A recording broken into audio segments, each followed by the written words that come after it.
أعوذ بالله من الشيطان الرجيم. بسم الله الرحمن الرحيم. ألف لام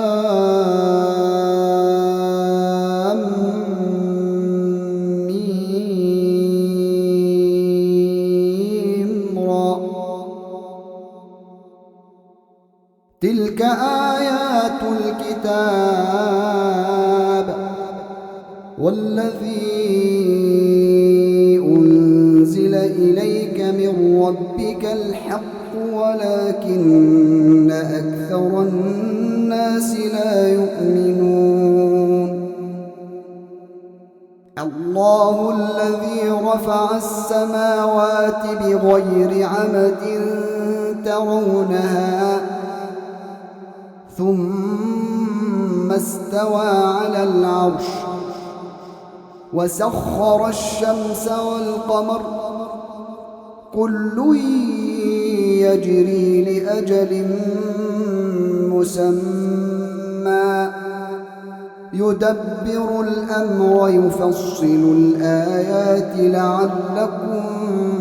بلقاء ربكم توقنون. وهو الذي مد الأرض وجعل فيها رواسي وأنهارا ومن كل الثمرات جعل فيها زوجين اثنين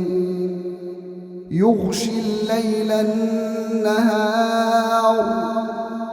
إن في ذلك لآيات لقوم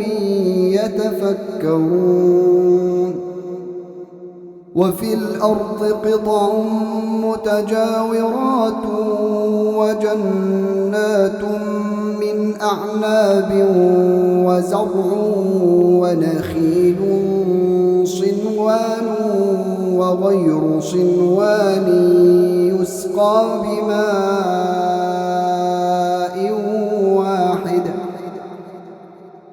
يسقى بماء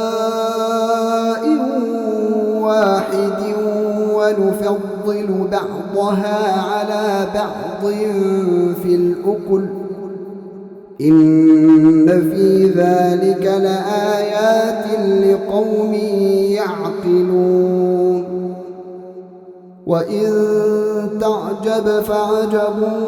قولهم أإذا كنا ترابا أإنا لفي خلق جديد. أولئك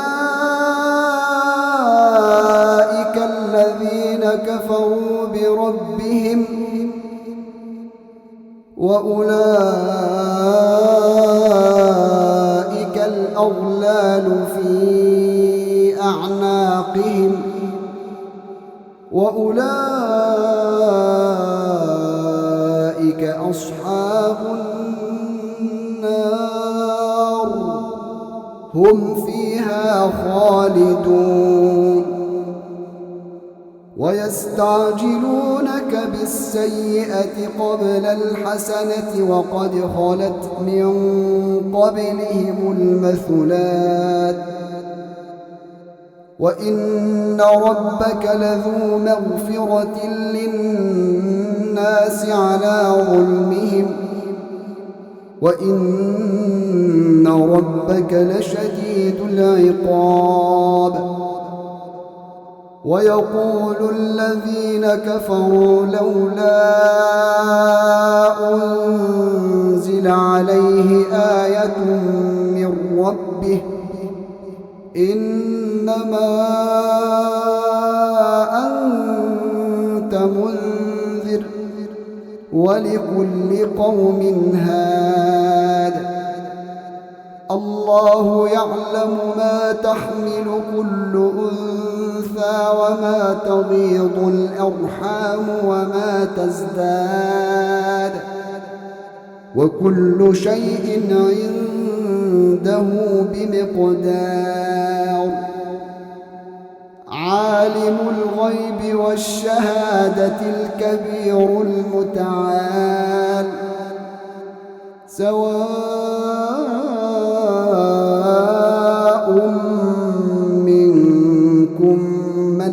أسر القول ومن جهر به ومن هو مستخف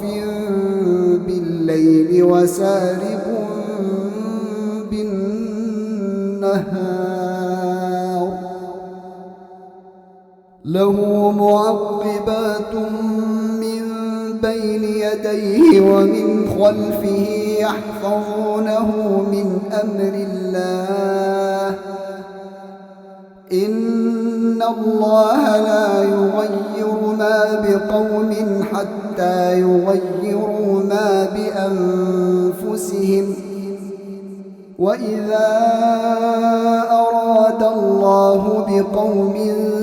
سوءا فلا مرد له وما لهم من دونه من وال هو الذي يريكم البرق خوفا وطمعا وينشئ السحاب الثقال ويسبح الرعد بحمده والملائكة من خيفته ويسبح الرعد بحمده والملائكة من خيفته ويرسل الصواعق فيصيب بها من يشاء وهم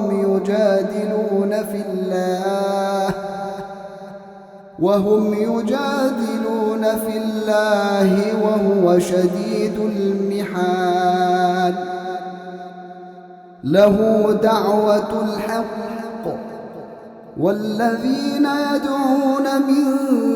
دونه لا يستجيبون لهم بشيء إلا كباسط كفيه إلى الماء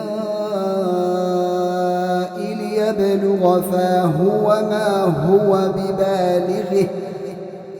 وما دعاء الكافرين إلا في ضلال ولله يسجد من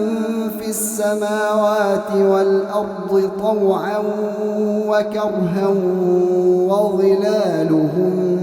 بالغدو والآصال قل من رب السماوات والأرض قل الله قل أفاتخذتم من دونه أولياء لا يملكون لأنفسهم نفعا ولا ضرا قل هل يستوي الأعمى والبصير قل هل يستوي الأعمى والبصير أم هل تستوي الظلمات والنور أم جعلوا لله شركاء خلقوا كخلقه فتشابه الخلق عليهم قل الله خالق كل شيء وهو الواحد القهار أنزل من السماء ماء فسالت أودية بقدرها فاحتمل السيل زبدا رابيا ومما يوقدون عليه في النار ابتغاء حلية أو متاع زبد مثله كذلك يضرب الله الحق والباطل فأما الزبد فيذهب جفاء وأما ما ينفع الناس فيمكث في الأرض كذلك يضرب الله الأمثال للذين استجابوا لربهم الحسنى والذين لم يستجيبوا له لو أن لهم ما في الأرض جميعا ومثله معه لافتدوا به أولئك لهم سوء الحساب ومأواهم جهنم وبئس المهاد أفمن يعلم أنما أنزل إليك من ربك الحق كمن هو أعمى إنما يتذكر أولو الألباب الذين يوفون بعهد الله ولا ينقضون الميثاق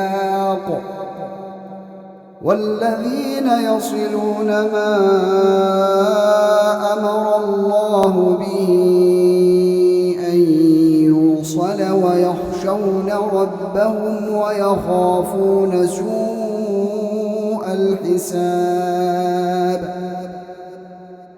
والذين صبروا ابتغاء وجه ربهم وأقاموا الصلاة وأنفقوا مما رزقناهم سرا وعلانية ويدرؤون بالحسنة السيئة أولئك لهم عقبى الدار جنات عدن يدخلونها ومن صلح من آبائهم وأزواجهم وذرياتهم والملائكة يدخلون عليهم من كل باب سلام عليكم بما صبرتم فنعم عقبى الدار والذين ينقضون عهد الله من بعد ميثاقه ويقطعون ما أمر الله به أن يوصل ويفسدون في الأرض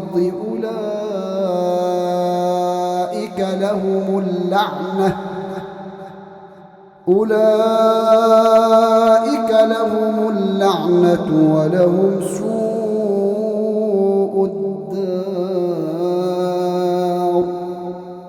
الله يبسط الرزق لمن يشاء ويقدر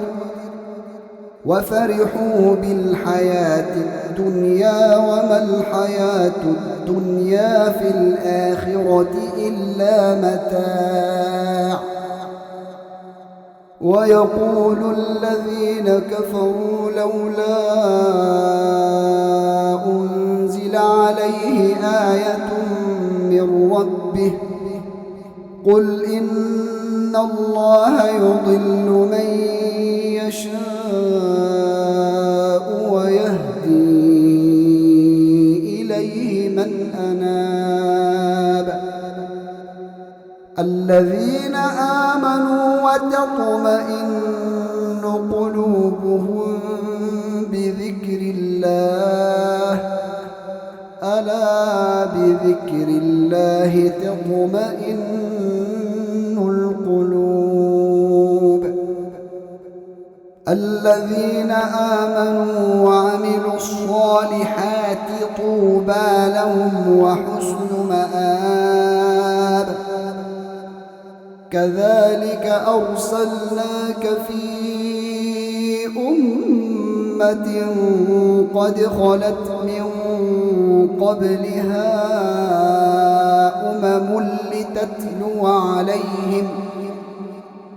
لتتلو عليهم الذي أوحينا إليك وهم يكفرون بالرحمن قل هو ربي لا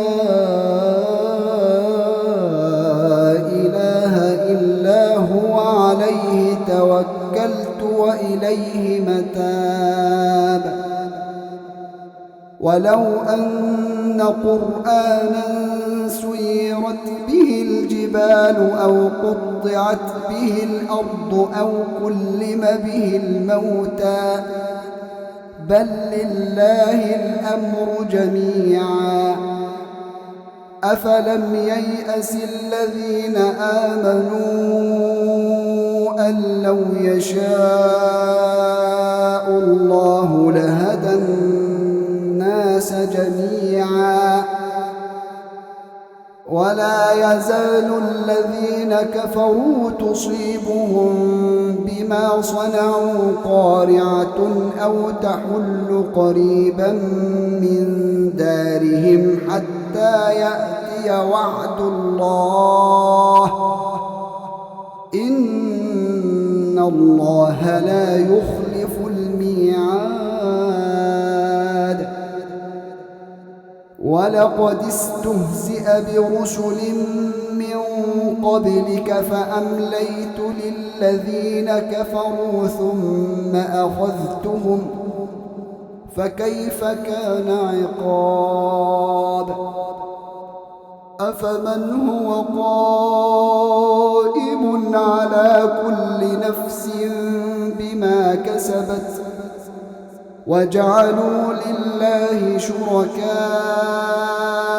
قل سموهم أم تنبئونه بما لا يعلم في الأرض أم بظاهر من القول بل زين للذين كفروا مكرهم وصدوا عن السبيل ومن يضلل الله فما له من هاد لهم عذاب في الحياة الدنيا ولعذاب